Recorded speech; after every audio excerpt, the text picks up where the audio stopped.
Welcome to the Leader's Edge podcast. I'm Sandy Laycox, Editor-in-Chief of Leader's Edge.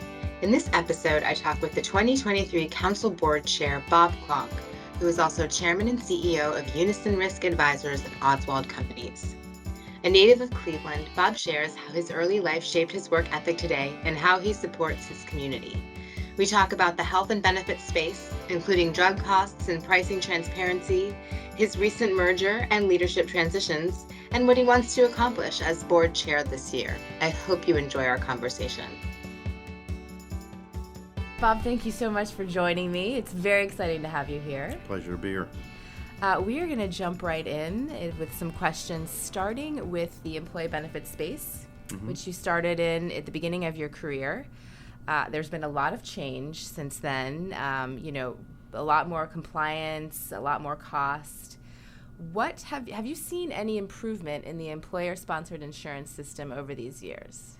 Oh, I've seen a tremendous amount of improvement in, and I think a lot of it has to do with all the additional things that the brokers are bringing to bear for the employers. I mean, I've been in this business for over 40 years. 40 years ago, we were placing product. We didn't have wellness. We didn't have compliance. We didn't have all the reporting that we do today.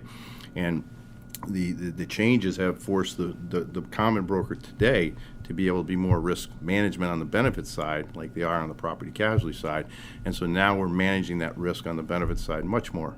And we bring so many more resources to the employer that it has improved. It's still the best place to get health insurance is through your employer. Absolutely, I can't argue with that. You are also, in addition to being on the council board, you've served on the council's Employee Benefits Council for a long time. And so I'd love to hear what the group is currently focused on and where you see the most need for attention in the coming year from that group. Well, first of all, the CEB has done great work over the past couple of years. I don't get to all their meetings anymore like I'd like to because I truly do enjoy staying close to that space. But the last couple of years have been very focused on transparency, and rightfully so. They were the ones that pushed very hard for the no surprise billing that pushed through the last couple of years. That was very important. Now we're pushing very hard on the PBMs and the pharmacy and a lot of transparency there, transparency in the healthcare costs, all these things that you're seeing to come to bear where hospitals have to start posting their costs and so on. That's all what the CEB has focused on for the last several years and continue to do. And I think their big push now on working with PBMs that are transparent and are showing their costs up front and pushing those and trying to focus on those, I think is going in the right direction. We just have to keep pushing hard because there's a tremendous amount of waste in the PBM world. And it seems like that's definitely coming to the forefront this coming year. It has to. We can't, these costs can't continue to spiral out of control. Employers can't handle it, and employees, obviously, a lot of it's being pushed on them, high deductibles, higher contributions, and the average worker, it's getting a little bit too expensive right now. Something has to happen. And so we have to start reining in some of those, what I would call wasted costs. And there's a lot of waste in the PBM system. And anybody who knows that system knows I'm telling the truth. Yeah. All right. We are going to move into M&A a little bit. In 2020, you led Oswald's merger with Baltimore-based RCM&D, forming Unison Risk Advisors. Can you talk to us about that decision and the process of making that happen? Well, the process lasted a long time, but I look at it this way. Anytime you can go into business with one of your best friends, it's a great time. And it was a pleasure to partner up with Bob Klonk, who I've known for over 20 years, a lot of it through Assurix and CIAB. We've been Assurix partners for a long time, and we've served together in CIAB for many years. We both had older firms, over 100 years old, steeped in legacy, steeped in being privately held. Ours happened to be employee-owned, and we live for that. We live for being privately held. We believe in that model. But we both had agencies that had older senior leaders, and the chance for perpetuation was going to be hard for both of theirs, including ours. Ours could have perpetuated, but there would have been a lot of debt handed down to the next generation, and that's not as much fun to run an agency that's loaded up in debt. You can't really grow that much. So we decided the best way to do it would be if we merged the platforms together, as we did, to create a new platform for both of our agencies. And then we recapitalized a part of our company, brought in a minority partner to help us use equity instead of debt to buy out some of the senior debt and to try to move on. And so we've created a platform now for the next generation, as we say. So we want to make sure Bob's firm is over 130 years old. Mine is almost 130 years old. We want to make sure it's here for another 100 years. And so this platform is designed that the next generation can continue to perpetuate. We're 70% employee-owned. We're going to remain at least 70% employee-owned. We've got a great partner, and we're very excited about the future. Do you think that in this era of a lot of consolidation that it's necessary to at least partner or do something in order to survive as an independent agency? Well, selfishly, I would tell you yes. They should all partner with us. Yeah, well, of course. But no, I don't think it's necessary. I don't think that's the right word. It's helpful for some. It all depends on their structure. You know, you have a lot of agencies out there that are passing it on from generation to generation that want to stay in the families and so forth, and that's reasonable. It's everybody's individual situation, but we truly believe our platform allows people to stay privately held. They keep their name, they run their own offices, they do their things. We just bring additional resources and additional capital to them, so we think it's the best of both worlds. But you don't have to. You can still stay independent.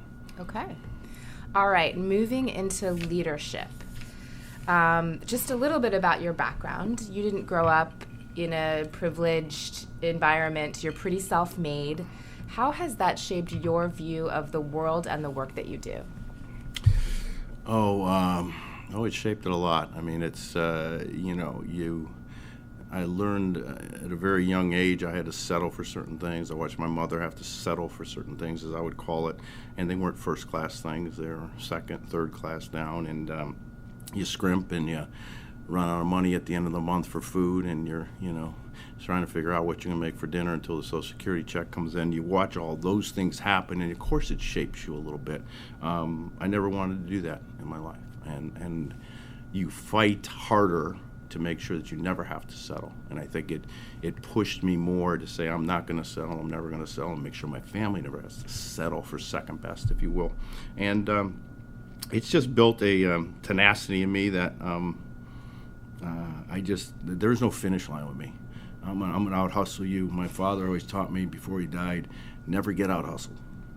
Somebody might be better than you at something, somebody might be more talented, but don't ever let them out-hustle you. So I always made sure since the day I started in this business, you might be smarter than me, you might have more years on you than me, but you will never outthink me, you will never outwork me, because I'm relentless. I'm relentless, and I won't stop until I succeed. And that attitude is what's propelled my career for all those years. And a lot of it has to do with how I grew up. Do you bring that to the young talent that works at Oswald? I try to, man. I try to fire them up every single day. It's different personalities, different people get motivated in different ways. I love this profession. I still love it 42 years later, and it is a profession, and I try to bring that upon people to understand that this is not a job. If you want a job, please go work for one of my competitors. This is a profession, and if you love this profession, you will become good at it. It's your craft, and embrace it every day. Embrace it every day. We try to teach people, win the day. Life is made up of a bunch of days. Yeah. And if you win more than you lose, it's a pretty damn good life. Yeah. You also have seen several transitions in leadership at your time at Oswald, including your own transition to chairman and CEO. What have you learned from these leadership transitions? Well, I've been blessed. I've had two great leaders come before me, Jim Pender and Mark Burns. And we're both chairman and CEO. And before me, and you learn something from each one. They're both different, but one thing, as I reminded folks when I took over, the name might change on the door, people might change, but principles don't change. What we're built on, the values we're built on, what we believe in, those were instilled in me over the years by both Jim and Mark, that we believe in being privately held, we believe in employee ownership, we believe in caring for our communities, we believe in integrity in everything we do. Those are the values that will never change.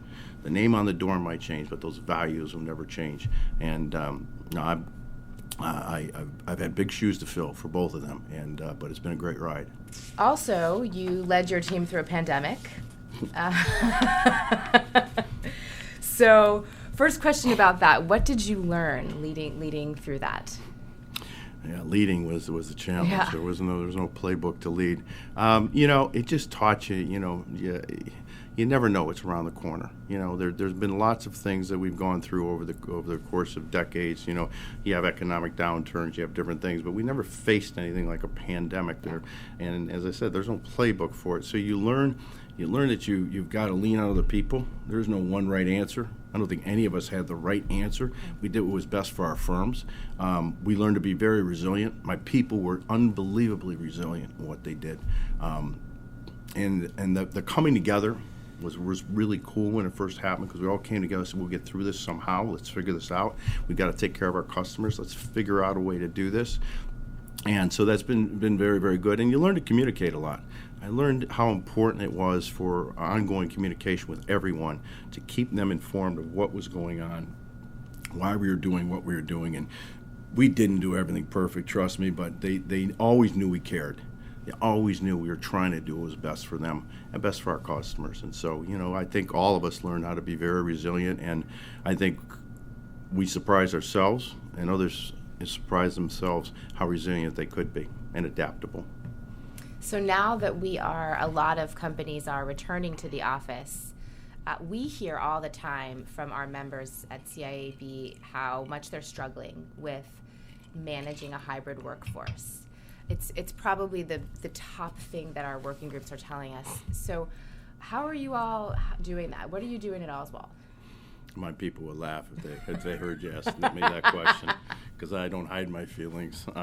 I'm a dinosaur, as they would like to call me. And, I prefer the old-fashioned way. Obviously, I prefer being in a room with people and collaborating and teamwork, and I love the energy of everybody coming together and working together to solve problems and help clients, and all of that. I miss that. Mm-hmm. But I've also learned, begrudgingly, that it's a new world, and it's a new dynamic, and people are still very, very productive.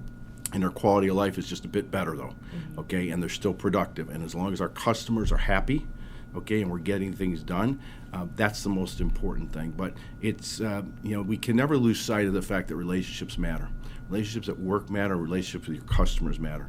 It's still a people business. It's always been a people business in all my years, and it will continue to be. And if we lose sight of that, you don't create relationships on Zoom. Okay, you create relationships over a cup of coffee with somebody, over having lunch with somebody, sitting across a desk with somebody, and it's the same in the workforce. So you've got to have hybrid's got to be hybrid. Okay, I don't believe in 100% remote for everyone. It's just not our model. I know it works for some people. I believe there's times you still have to come together and you have to collaborate. But the old man is learning to adapt. So I'll just put it that way. Yeah. We'll quote you on that one. Some of my people might not agree yet, but I'm trying. So. All right. So how are you keeping good talent around? That's another huge struggle for a lot of members. It is, and I think they see that we have a plan for the future. Okay, with our merger with RCM&D and creating the Unison Risk Advisors platform, and then building a financial capital base to allow us to continue to grow. They want to be with a winning company. They want to be with somebody who's growing. We're not stagnant. We're not just staying in one place and hoping that things work out. We're building a future for our next generation.